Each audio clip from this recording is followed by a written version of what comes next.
Rasa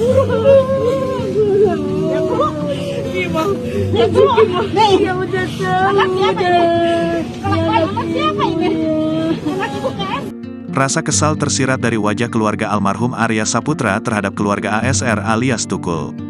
Hal ini bisa dimaklumi, karena sejak peristiwa itu terjadi pada tanggal 10 Maret tahun 2023, belum pernah ada permintaan maaf. Permohonan maaf baru diucapkan saat jelang vonis kasus tersebut di Pengadilan Negeri Bogor, Jumat, tanggal 9 Juni tahun 2023. Sebagai warga negara yang baik, seharusnya keluarga Tukul punya itikat baik dengan meminta maaf tanpa diminta. Entah modus atau bukan, Nur, ibunda Tukul, tiba-tiba meminta permohonan maaf dan menangis saat berjumpa dengan keluarga almarhum Arya. Ibu Tukul tampak bersimpu di lutut Ibu Arya, ia pun hanya bisa menangis ketika dicecar oleh keluarga mendiang Arya Saputra.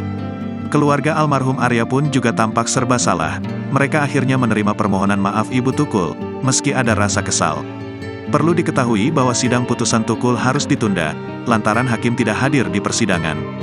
Berdasarkan informasi yang didapat dari ayah tiri Arya, Rojai, sidang ditunda lantaran ketua hakim yang memimpin jalannya persidangan tidak hadir. Sidang pun terpaksa diundur pada Senin tanggal 12 Juni tahun 2023, padahal Rojai beserta keluarga ingin kepastian hukum terkait pembunuhan anaknya. Sebelumnya, Tukul dituntut 7,6 tahun penjara oleh jaksa penuntut umum.